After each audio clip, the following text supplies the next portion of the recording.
Viviendo en el espíritu de oración. Capítulo 1. Un encuentro de amor. La oración es un encuentro de amor. Cuando Dios nos da su palabra, lo que nos da es su amor. Su palabra no es una palabra fría, sino que carga amor.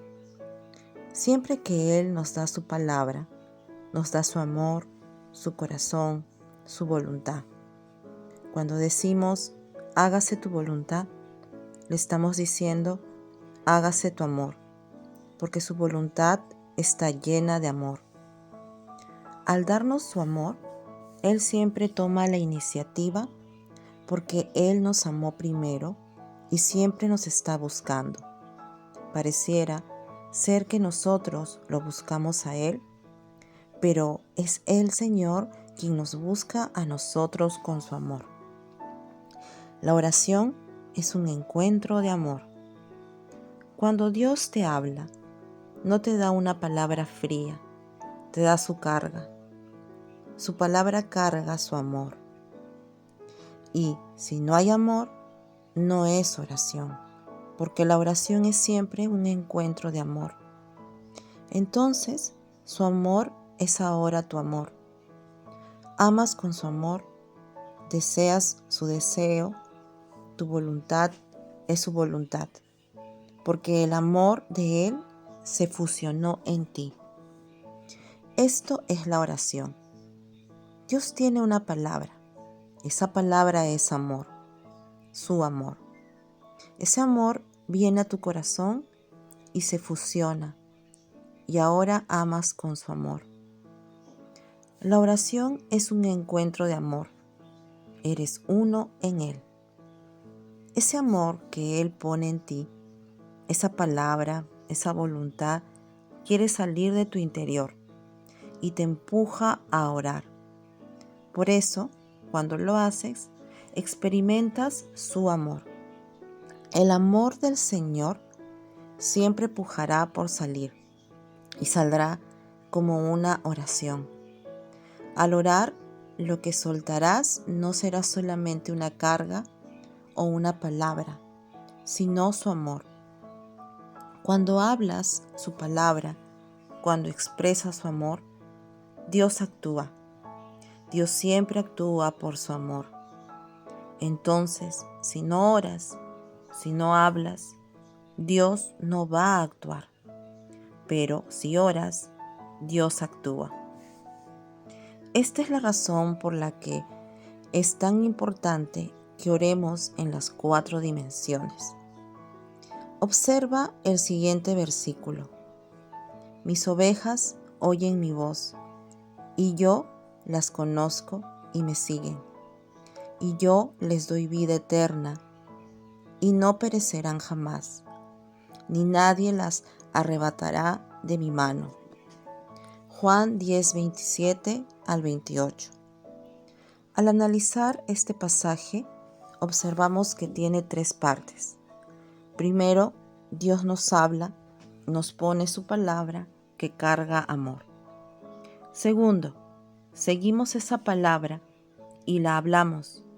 Y tercero, Dios nos da su vida. Este es todo el misterio de la oración. Cuando una persona expresa, yo ya oré y no veo nada, no oró. Si dice, yo ya cumplí, oré, como si hubiese hecho una actividad, no oró. Porque la oración es el amor de Él que viene a nosotros. Nos unimos en su amor y ahora, cuando oramos, soltamos su amor. Es decir, orar es amar con su amor lo que el Señor quiere que oremos. Que Cristo sea forjado.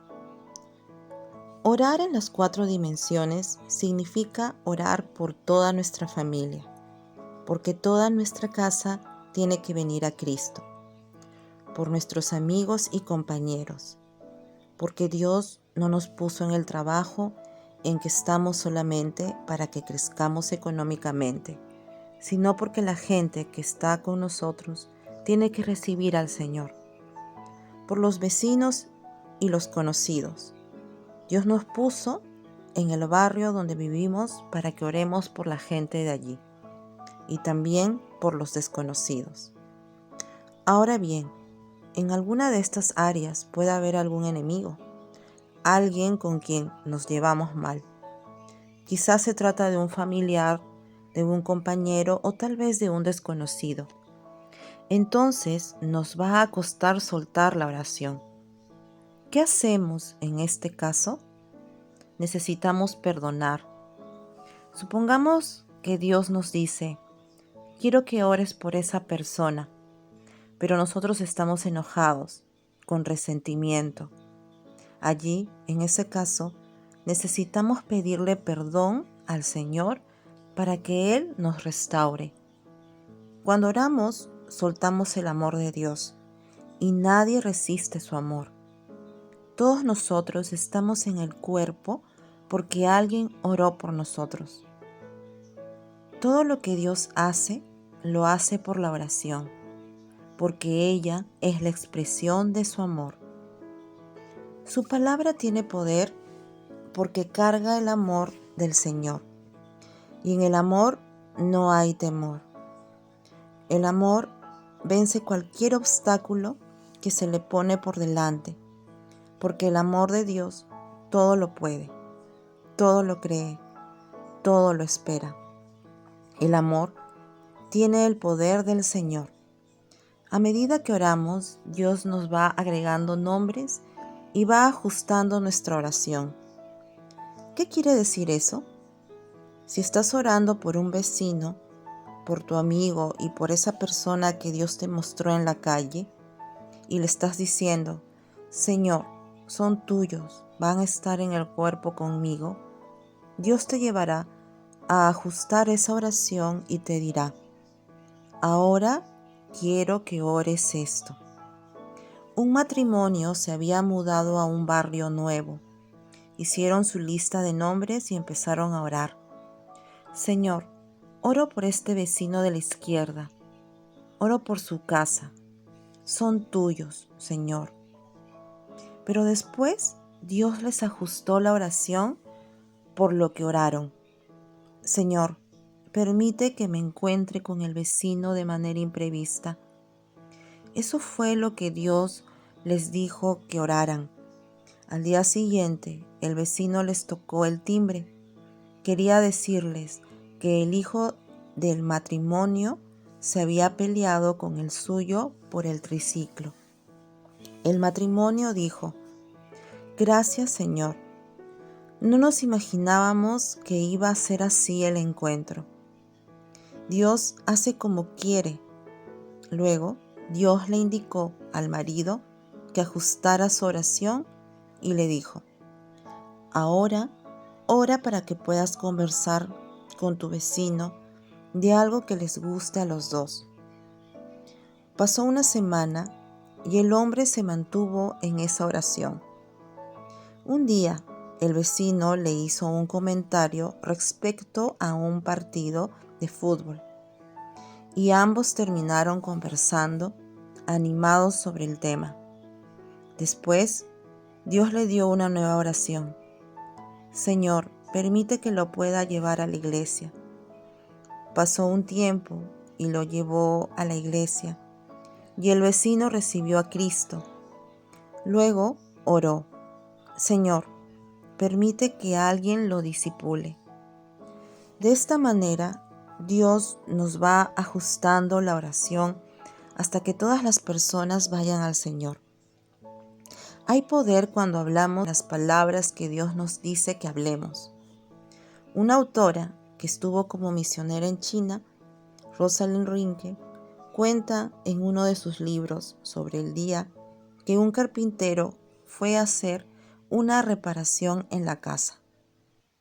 Mientras el carpintero trabajaba, ella sintió una voz que le decía, háblale, háblale. Si no le hablas, se va a morir sin Cristo. Ella le dijo a Dios, pero Señor, no lo conozco, recién llegó. Sin embargo, la voz insistió y la angustió. La misionera pensó, esta no es la voz de Dios, porque la voz de Dios tiene vida y paz, por lo que decidió no predicarle. 2 horas más tarde, se le acercó el carpintero y le dijo: «Discúlpeme, ¿le puedo hacer una pregunta?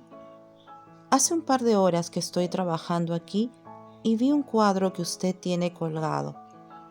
En la escena pintada había unos clavos, una corona, una cruz vacía, un lienzo. Por más que miro el cuadro, no logro entenderlo. ¿Me lo puede explicar?». Y ahí Rosalind lo llevó a Cristo. ¡Qué extraordinario! El Señor siempre nos guiará, y su guía es vida y paz. Pero la historia no termina allí. Mira lo que cuenta Rosalind Rinker, que sucedió al día siguiente. Fue a su casa el encargado del empapelado. Mientras el hombre trabajaba, ella encontró un evangelio de Juan. En ese momento, el Señor le dijo: «Dáselo». Rosalind apenas sabía hablar chino, pero le dio el evangelio y le dijo: «Si usted lee este libro, nunca morirá». El hombre quedó impactado y prometió que lo leería. Una semana después, un hermano misionero le preguntó a Rosalind: «¿Tú le diste un evangelio de Juan al empapelador?». «Sí», respondió ella, «y le dije que quien cree no morirá». El misionero le contó que el hombre lo leyó 2 veces y, como no había entendido nada, lo llamó a él, quien finalmente lo llevó a Cristo. Eso es lo que Dios va a hacer. Uno soltará una palabra, otro hará otra acción y el cuerpo de Cristo traerá victoria al nombre del Señor. Somos como mendigos que les dicen a otros mendigos: «¿Dónde está el pan?». Tú y yo sabemos que el pan solo está en el Señor. Cuenta también esta misionera que un día, mientras viajaba en el colectivo, 2 hombres que estaban fumando en el fondo empezaron a discutir a los gritos. Ella se iba a cambiar de asiento porque estaba leyendo la Biblia y los gritos no le permitían concentrarse. Pero Dios le dijo: «Quédate ahí». Ella se quedó donde estaba. Poco después, cuando uno de los hombres se bajó, el otro se acercó a Rosalind y le preguntó: «¿Qué está leyendo, señora?». Rosalind le respondió y ahí comenzaron a charlar. El hombre le confesó: «Estoy muy mal», y comenzó a llorar. Y entonces la misionera lo llevó a Cristo. Las ovejas oímos la voz de Dios. Él nos va guiando, nos toma de la mano y nos da la vida. Nosotros oramos y Él obra. El único objetivo del Señor es forjar a Cristo en nosotros. Jesús aseguró que el Padre iba a edificar la iglesia a Cristo, para que nuestra manera de vivir sea vivir a Cristo. Eso es lo que llamamos el espíritu de oración. El espíritu de oración es una manera de ser. Cuando se nos forja Cristo, tenemos una manera de vivir celestial. Todo lo que Dios está haciendo y permitiendo es para forjar el espíritu de oración, la manera de vivir celestial. No estamos esperando morir para irnos al cielo. Estamos trayendo el cielo a nuestra vida. Estamos tomando trozos de Cristo y Él se está forjando en nosotros. Paso a paso, el Señor se está forjando en ti y en mí. Dios no va a perder oportunidad con ninguno de nosotros para forjar a Cristo. Ese es el espíritu de oración. Espíritu de oración. George Mueller decía: «Yo vivo en el espíritu de oración. No oro solo a la mañana. Oro cuando me levanto, cuando me acuesto, todo el tiempo. Yo vivo orando. vivo en intimidad, porque estoy en el espíritu de oración. Al leer esto quedé impactado y le pregunté al Señor, ¿qué es el espíritu de oración? Y Él me dijo, es una manera de ser, una manera celestial de vivir. Ahora bien, existen tres maneras de vivir. Para lo externo hay gente que declara, quiero mi casa, quiero mi coche, quiero.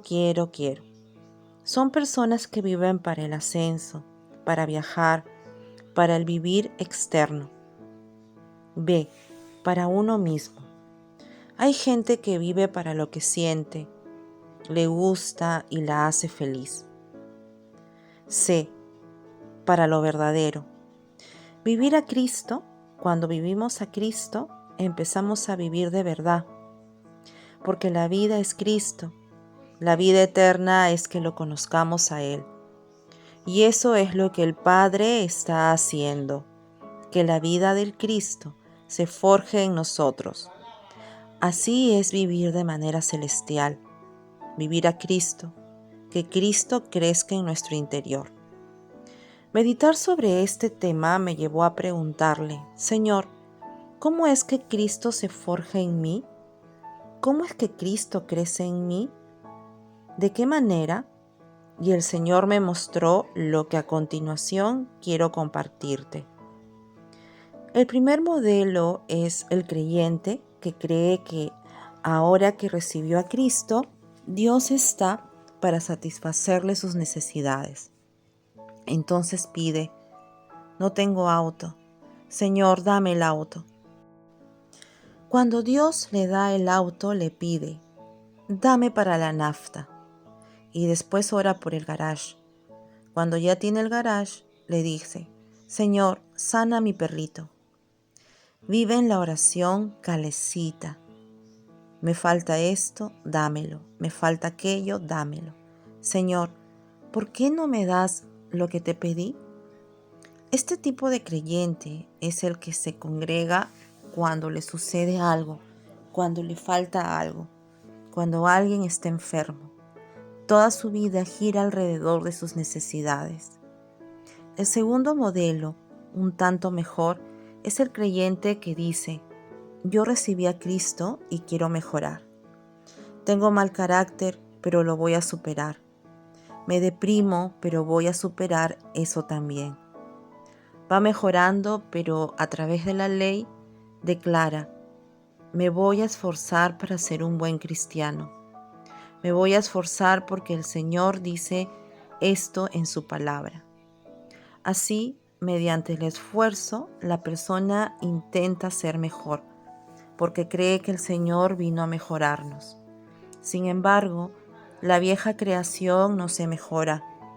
Muchos creen que si mejoran las condiciones sociales, una persona va a mejorar. ¿Y cuántos ricos roban? Porque no se trata de mejoras sociales, pues la naturaleza humana no se mejora. En tercer lugar, está la gente que busca ser mejor cristiano, pero necesita que le estén motivando. Yo quiero ir a una iglesia que me motive. Vamos, Dios te va a bendecir, te va a ir bien. Bienvenido a esta iglesia. Somos familia y te amamos, expresan. Creen que la vida cristiana es encontrar un lugar donde sentirse bien. Entonces, sus comentarios son, me gustó la prédica, me hizo sentir bien. La alabanza también me encantó. Los hermanos, más o menos, pero no importa porque yo lo miro al Señor. Siempre están girando alrededor de lo que sienten. En cuarto lugar, tenemos un modelo un poco más avanzado que dice, yo busco aprender. Son los que aprenden algo de este pastor. Otra cosa de aquel profeta y algo más del apóstol tal. De esta manera van aprendiendo cosas sueltas de un lado y de otro. Pero esto no nos brinda crecimiento. En quinto lugar, están los que afirman, no, yo no estoy ni en la oración calecita, ni en la mejora, ni en aprender. cosas sueltas. Lo mío es el ayuno y la oración. Ahora estoy haciendo un ayuno de 40 días. Otros aseguran, yo estoy orando por el don de sanidades, por el don de lenguas y por el don de poder. Estoy buscando un avivamiento y me voy a encerrar 3 días para que Dios me lo dé. Pero, ¿sabes qué sucede con el avivamiento?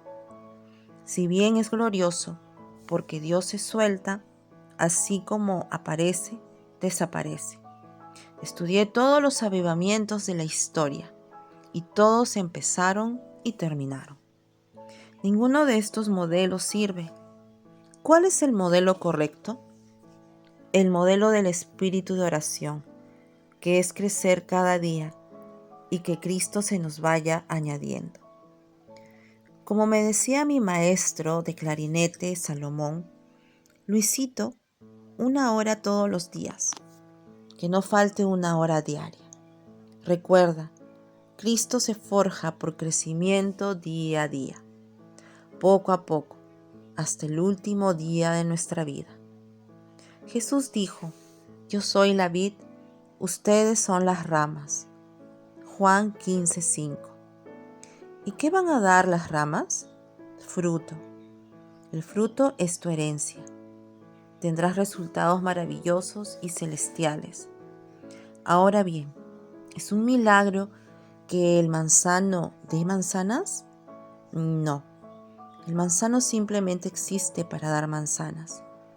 Del mismo modo, nosotros existimos para dar fruto al 30, al 60 y al 100 por uno.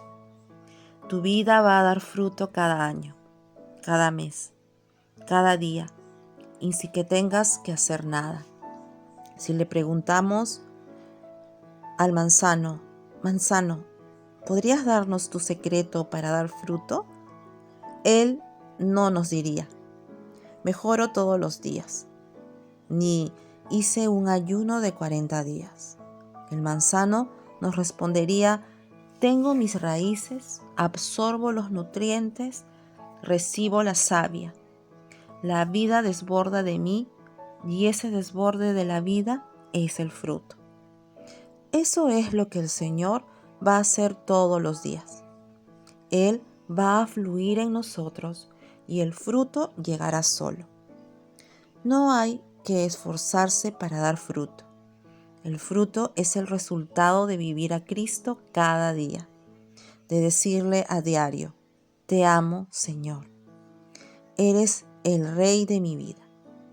La intimidad con Cristo es lo que nos llevará a dar fruto al 30, al 60 y al 100 por uno en todas las áreas de la vida. Eso es forjar a Cristo. Eso es el espíritu de oración. Pasa tiempo en tu portal cada día. No necesitas 4 tips para mejorar las ventas ni hacer un curso. El manzano no estudia, solo tiene que recibir la savia. La savia es Cristo, por eso necesitas intimidad con Él en tu portal. George Mueller decía, he aprendido, ya de grande, que el único objetivo, el más importante, es que mi espíritu esté lleno del Señor. Si mi espíritu está lleno del Señor cada día, todo lo demás, Él me lo va a dar por herencia. A medida que lo vayas conociendo a Él, Dios te dará más de tu savia. Su comunicación personal y por tu comunión en el cuerpo de Cristo, trabajará a solas en tu portal. Él nos convoca. Analicemos los siguientes pasajes. Después mandó David que se reuniese a los extranjeros que había en la tierra de Israel, y señaló de entre ellos canteros que abracen piedras para edificar la casa de Dios. Primera de Crónicas 22:2. Y cuando se edificó la casa, la fabricaron de piedras que traían ya acabadas, de tal manera que cuando la edificaban, ni martillos ni hachas se oyeron en la casa, ni ningún otro instrumento de hierro. Primera de Reyes 6:7. La escritura narra que David ordenó que las piedras para el templo fueran golpeadas, labradas a solas. Cada día, golpe a golpe, martillazo tras martillazo, Dios te va a tratar a solas en el portal, en el lugar secreto. Sabemos que no será divertido, pero no hay otro camino. Pero si no permites que Dios derribe lo que debe quitar de ti, porque dices, yo ya sé todo esto, más se empeñará Dios en derribarlo. Luego, cuando las piedras ya estaban forjadas, las llevaban para construir el templo, el cuerpo. Y edificaban el templo en silencio. Ya no había ruidos ni martillazos. Si hacemos un paralelismo, lo mismo ocurre cuando venimos al cuerpo. Cuando nos reunimos, tú ya vienes tratando, formado, derribado. Estás feliz y no sientes apuro por irte, porque ya viniste martillado de casa. Entonces el Señor obra. Efesios es la carta más elevada del Nuevo Testamento. Es una carta gloriosa. En 2 oportunidades en el medio de la carta, el apóstol Pablo se detuvo, oró, escribió la oración y luego continuó con la escritura. Estas son las 2 oraciones que hizo. Las oraciones de Pablo. Efesios 1, del 22 al 23. Y sometió todas las cosas bajo sus pies, y lo dio por cabeza sobre todas las cosas a la iglesia, la cual es su cuerpo, la plenitud de aquel que todo lo llena en todo. Efesios 3, del 16 al 17. Para que os dé conforme a las riquezas de su gloria, el ser fortalecidos con poder en el hombre interior por su espíritu, para que habite Cristo por la fe en vuestros corazones, a fin de que, arraigados y cimentados en amor. En Efesios 1, del 22 al 23, Pablo ora para que conozcamos el cuerpo. Hay poder cuando nos congregamos. No nos reunimos para pasar un lindo momento, tampoco a tomar notas. Venimos por algo todavía más glorioso. Por eso, porque somos uno, Él nos trajo, Él nos convocó. No nos reunimos porque nos gusta, porque me dejan tocar un instrumento, porque me dejan servir, porque me tratan bien o porque nos agrada estar entre los hermanos. Lo hacemos porque somos parte del cuerpo de Cristo y cuando nos reunimos, 2 o 3 en el cuerpo, Él se ubica en el centro.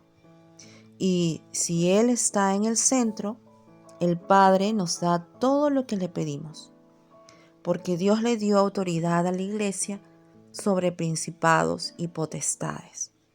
Por eso, cuando nos congregamos, todo lo que en la semana no fue vencido, es vencido en el cuerpo. Pablo siguió escribiendo y después hizo una oración más.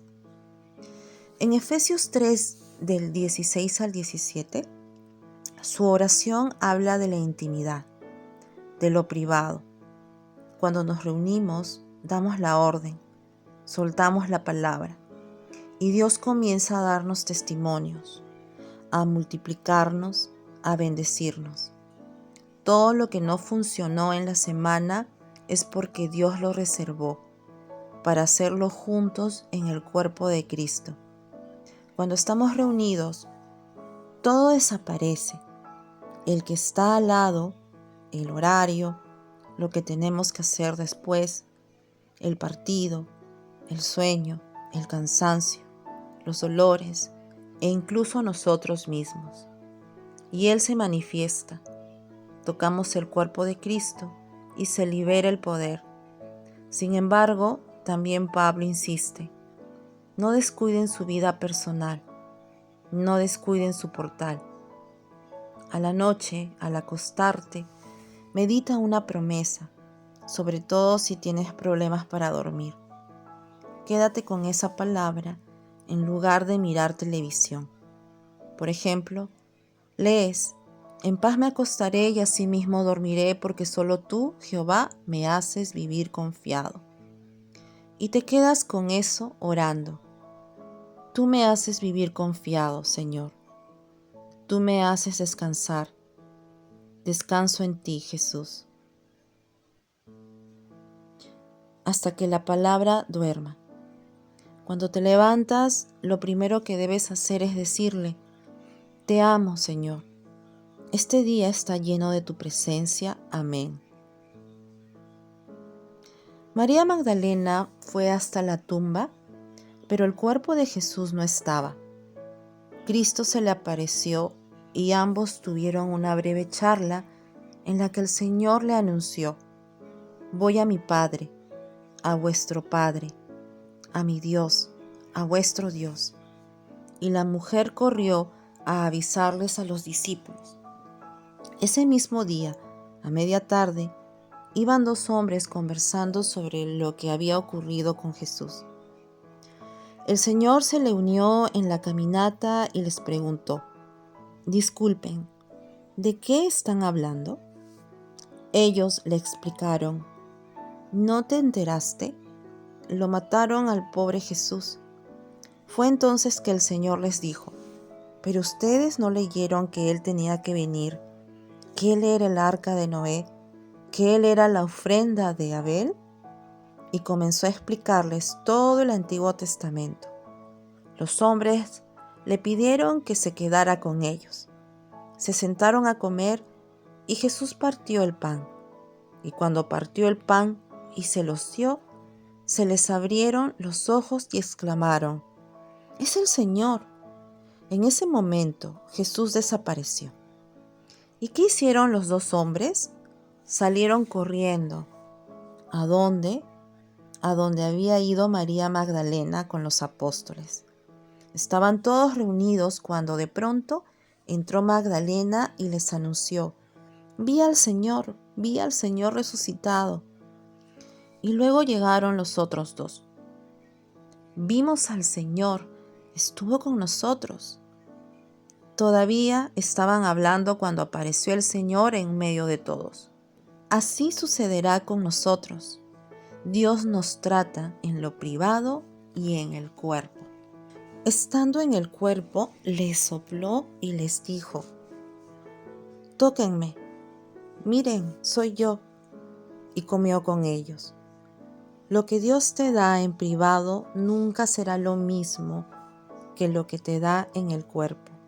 Y lo que te da en el cuerpo nunca será lo mismo que lo que te da en privado. Por eso necesitamos buscarlo tanto en privado como en el cuerpo de Cristo. Un espíritu superior. Como mencioné anteriormente, el espíritu de oración es una manera de ser, una forma de vivir, un forjamiento de Cristo. Es estar en aguas profundas, es vivir a Cristo, es afirmar: para mí el vivir es Cristo. Dicho en términos del Antiguo Testamento, es tener otro espíritu, un espíritu superior. Observa cómo lo expresa la palabra al hablar de Caleb y de Daniel. Pero a mi siervo Caleb, por cuanto hubo en él otro espíritu y decidió ir en pos de mí, yo le meteré en la tierra donde entró y su descendencia la tendrá en posesión. Números 14:24.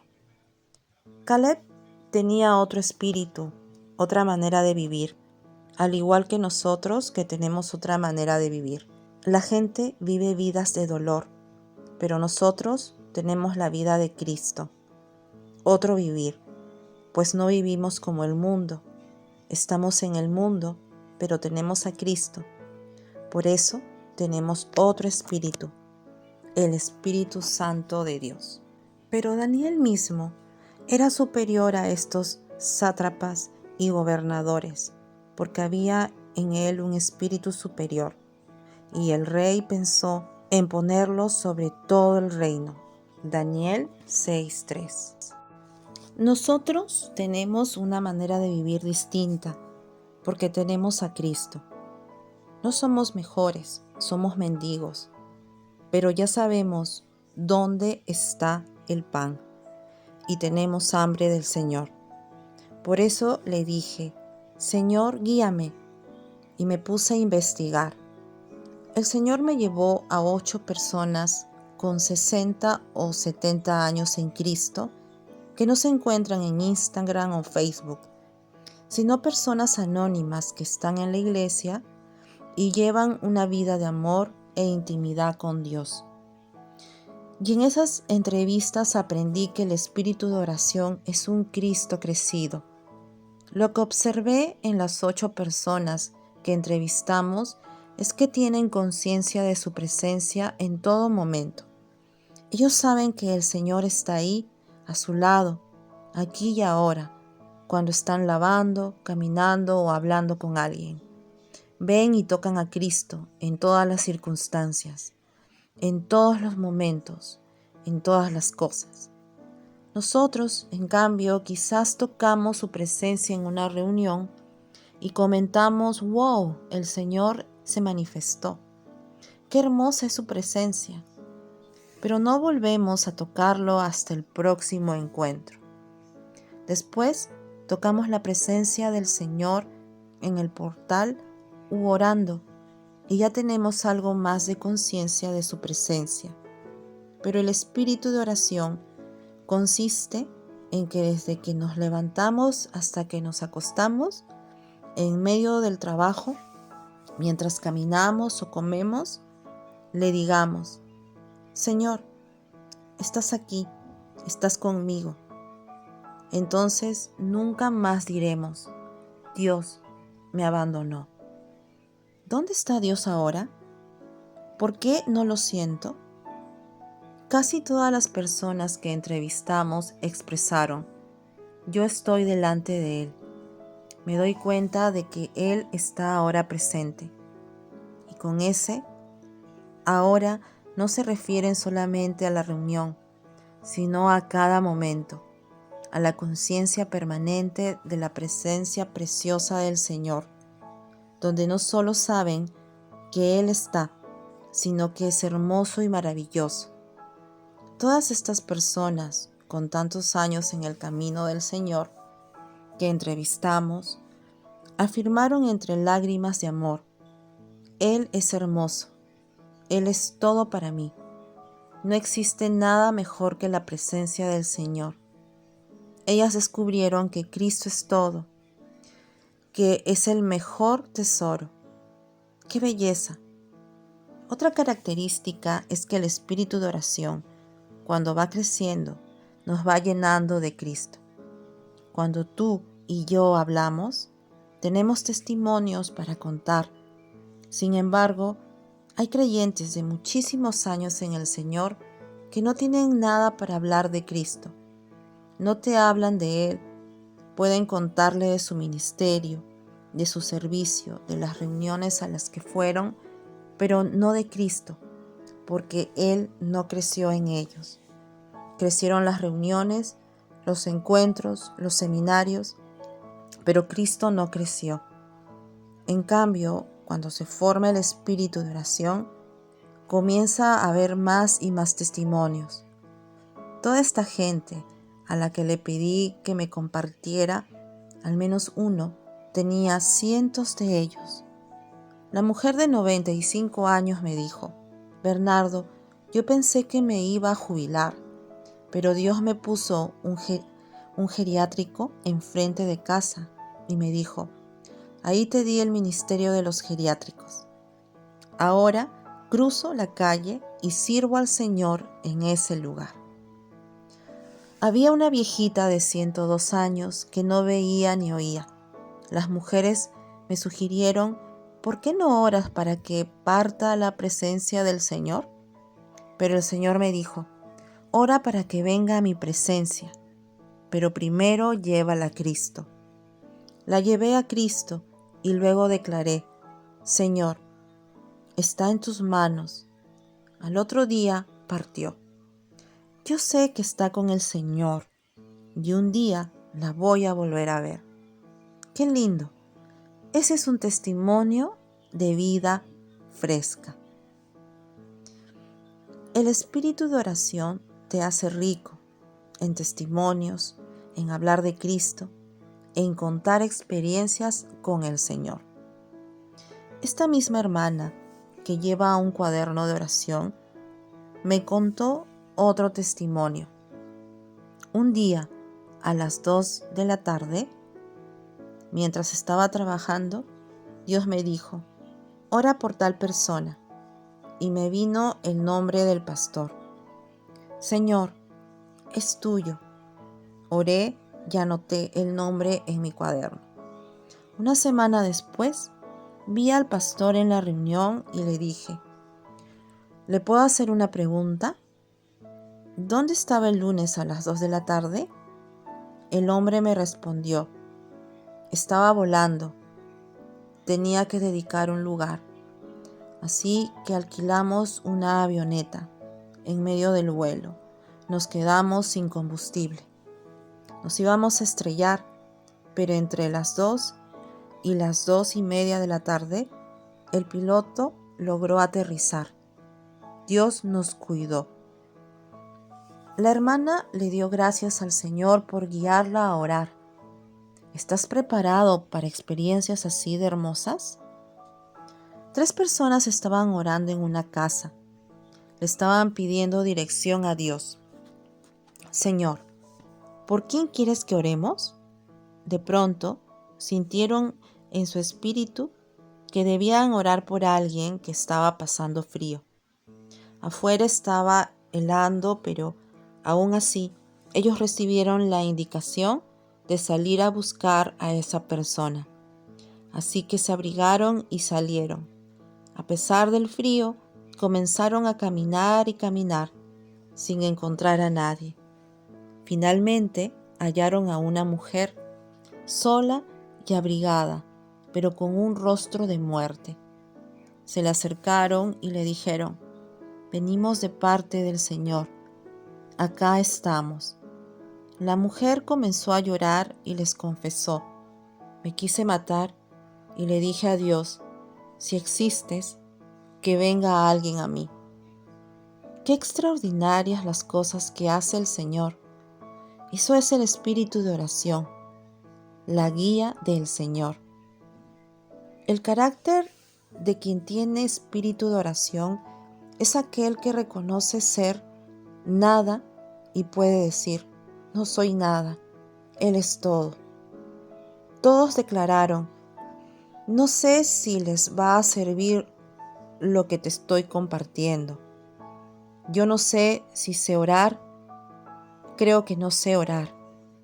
La gente con espíritu de oración tiene conciencia de que no es nada y no necesita subir una foto a las redes ni busca obtener un me gusta. Simplemente afirma: Señor, no soy nada. Pero no es producto de su baja estima. Esta gente no tiene estima porque humildad no es pensar menos de uno mismo, sino no pensar en uno mismo, porque Él lo llena todo, porque Él es todo en nosotros. Esa conciencia de que no somos nada hace que no necesiten actuar ni impactar. Solo reconocen: yo sé tan poco del Señor, pero Él es todo. Otra característica que noté es que son siempre los mismos. Muchos de nosotros exclamamos aleluya en la reunión.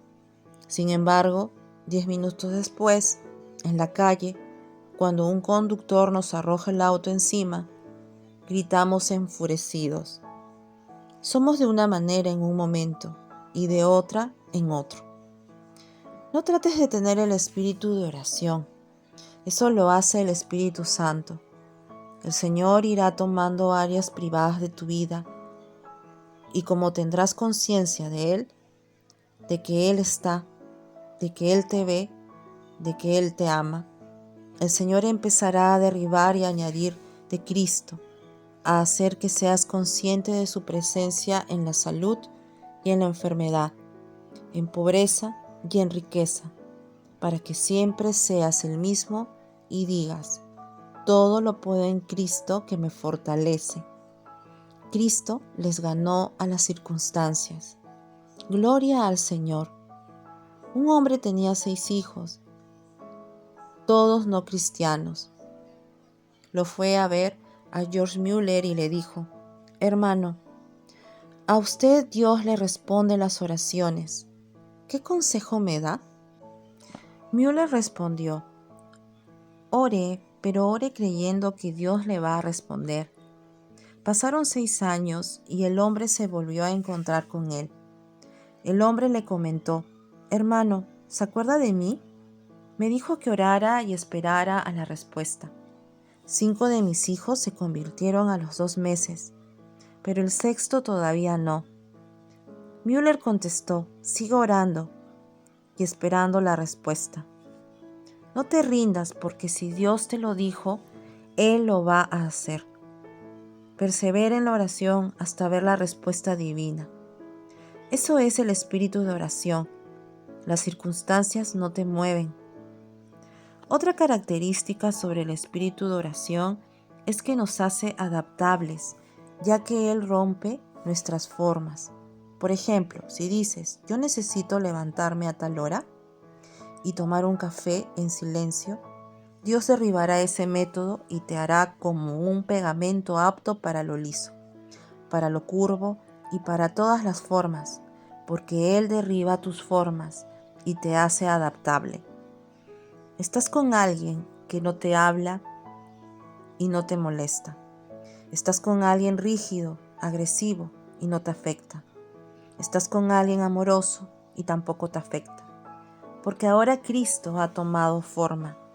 Ahora no te conformas al mundo porque tienes forma de Cristo.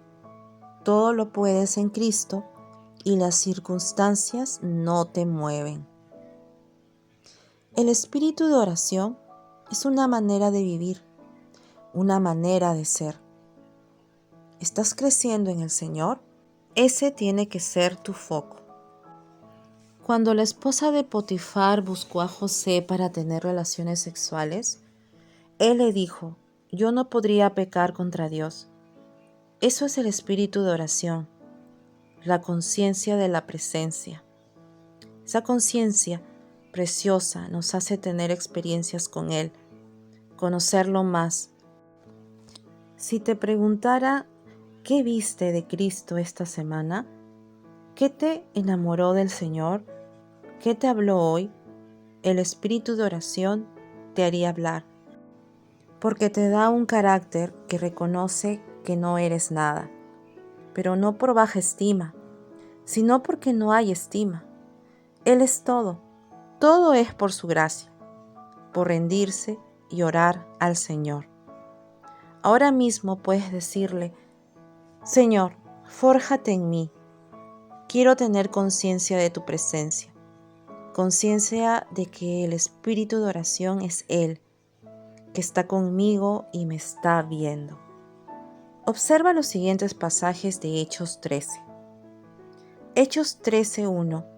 Había entonces en la iglesia que estaba en Antioquía profetas y maestros: Bernabé, Simón, el que se llamaba Níger, Lucio de Cirene, Manaén, el que se había criado junto con Herodes, el tetrarca, y Saulo. Capítulo 13, versículo 2. Ministrando estos al Señor y ayunando, dijo el Espíritu Santo: apartadme a Bernabé y a Saulo para la obra a que los he llamado. En el versículo 13 dice: habiendo zarpado de Pafos, Pablo y sus compañeros arribaron a Perge de Panfilia, pero Juan, apartándose de ellos, volvió a Jerusalén. Versículo 43. Y despedida la congregación, muchos de los judíos y de los prosélitos piadosos siguieron a Pablo y Bernabé, quienes hablándoles les persuadían a que perseverasen en la gracia de Dios. En la iglesia de Antioquía había profetas y maestros. El texto menciona a 5 personas: Bernabé, Simón, Lucio de Cirene, Manaén y Saulo. Saulo aparece en 5º lugar. Estaban orando en el cuerpo cuando el Espíritu Santo dijo: «Apartadme a Bernabé y a Saulo para las acciones divinas». Ahora Saulo está en 2º lugar. Cristo se forjó en él ahí, en una reunión, y creció porque del 5º lugar pasó al 2º. Muchas veces Cristo crece y ni nos damos cuenta. Al leer el versículo 13, observamos que Pablo es mencionado en primer lugar y ahora tiene compañeros. Ahora él estaba forjando a Cristo en otros. Les estaba enseñando a llevar la carga, a dar testimonio, a soltar la palabra. Les estaba contando experiencias, les estaba soltando la palabra, la vida del espíritu de oración, porque cuando tenemos el espíritu de oración, la vida fluye, ya hay un misterio ahí. En el versículo 2, Pablo estaba en 2º lugar, pero el versículo 43 ya no habla de Bernabé y Saulo, sino de Pablo y Bernabé. No se trata de que uno le ganó al otro. Lo que el texto nos está mostrando es que Pablo estaba creciendo en el Señor. No se trata de ser mejor que otro, ni de ganarle a nadie, sino de que Cristo está creciendo en ti. Estabas abajo, pero el Señor te fue tratando y ahora te indicó: forja a alguien. Pablo decía: sufro dolores de parto para que Cristo sea formado en ustedes. Y sabemos que a los que aman a Dios, todas las cosas les ayudan a bien. Esto es, a los que conforme a su propósito son llamados a formar la imagen del Hijo, mirando a cara descubierta, como en un espejo. Vemos la gloria del Señor y esa gloria nos transforma a su misma imagen. Esto es lo que el Señor va a hacer en nosotros. Dile al Señor: Padre, quiero que me trates, que Cristo aumente en mí, que te forjes en mí. Soy una piedra. Lábrame, golpéame, derríbame, desgástame para que Cristo brille y crezca, que pueda ver tu presencia a toda hora, en todo momento. No importa las circunstancias, porque mayor es el que está en mí. Muéstrame la hermosura del Hijo. Enamórame de Él. Te necesito. Yo no soy nada, pero tú eres todo.